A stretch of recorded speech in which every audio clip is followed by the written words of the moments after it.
You will get the most from any Systems to Win video when you launch it from its video homepage. Before just diving in and starting to draw boxes and arrows on your flowchart, you're going to get a whole lot more value from your efforts if you do a few things first.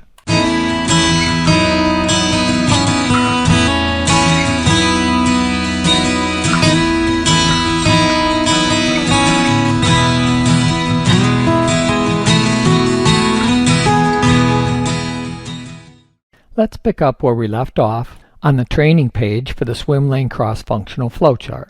We are assuming that you've already watched the first training video for why and when to use your swim lane template. And now in this table of contents, we're going to jump to the section to learn to prepare to use your template. And the first step is to launch your team.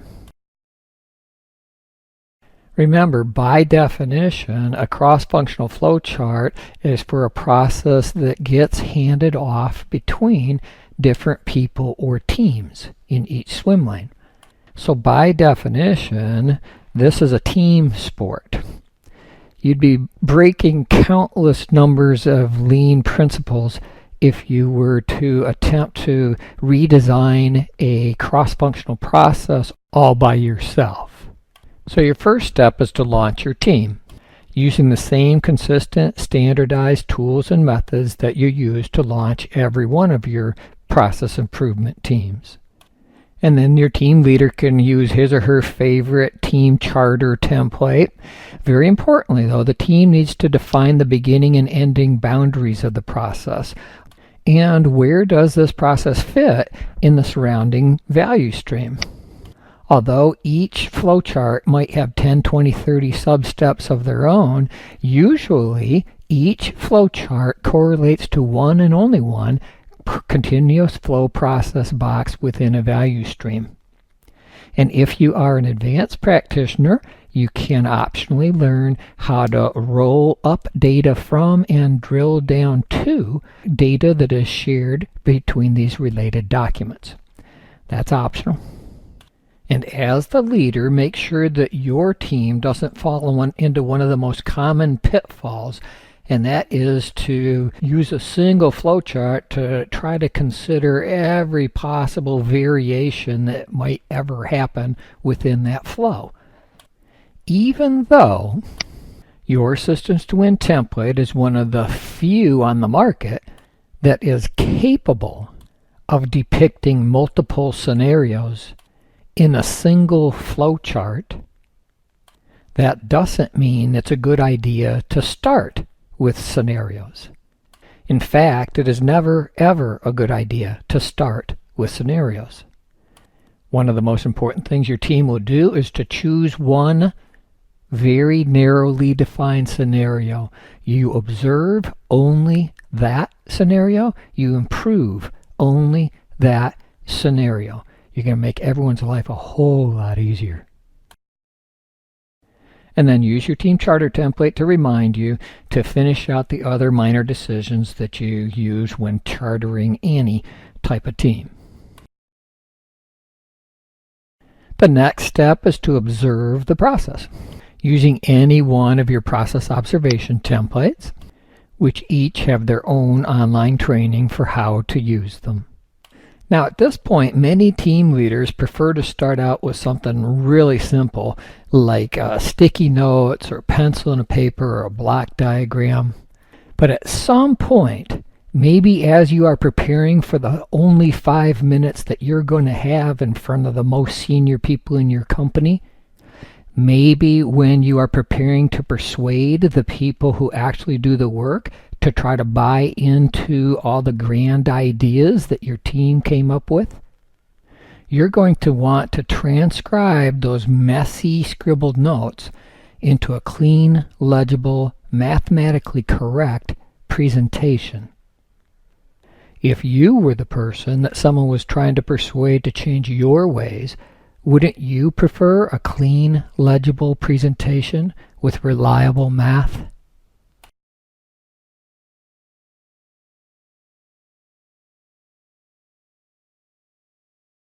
Finally, some of you are saying, let's start using the template.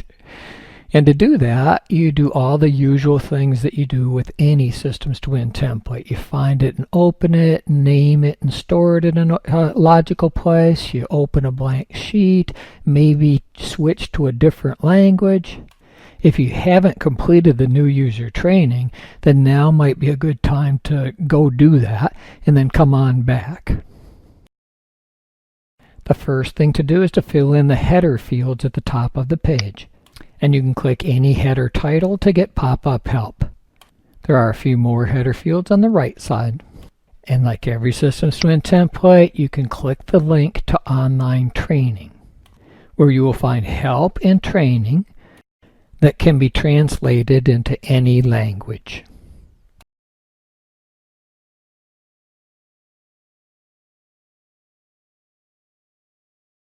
If you skip this next step, then any data that you enter might not make any sense.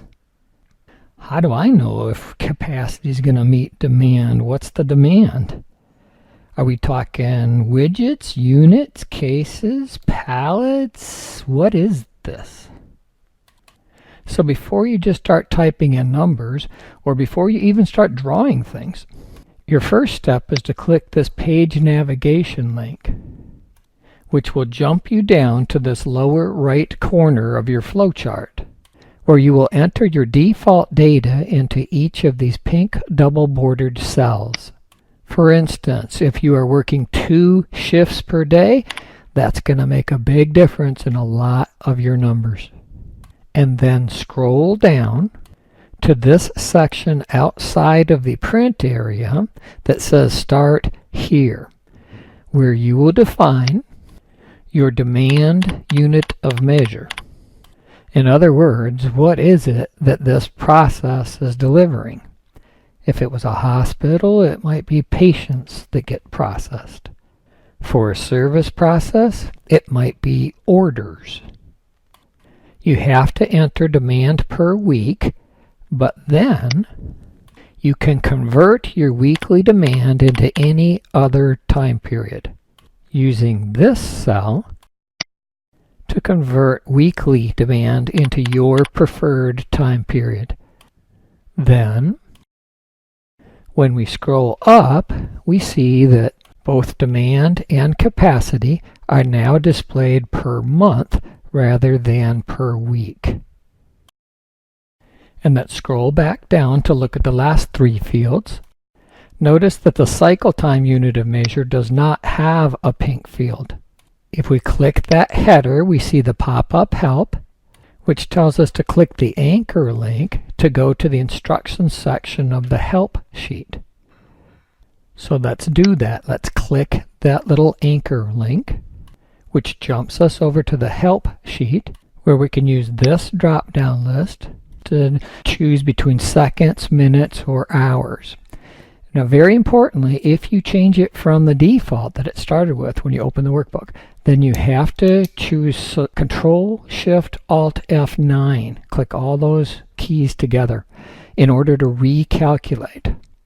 So why is this on the help sheet? Because this is shared for the entire workbook, not just per worksheet, and this drives a lot of really complicated math that you could never do yourself. Then let's go back to our worksheet,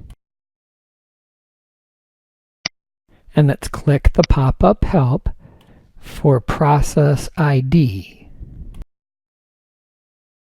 If you leave process ID to its default of true, then when we scroll up, we see that each process gets automatically assigned a unique number. Or if we change that drop-down to select false, then it doesn't assign a process ID.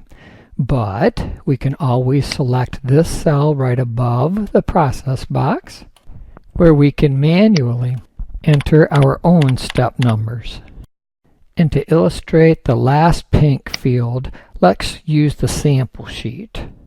And again, let's jump to the bottom right corner and look closely at these 2 rows for demand and capacity. Demand 800, capacity 833.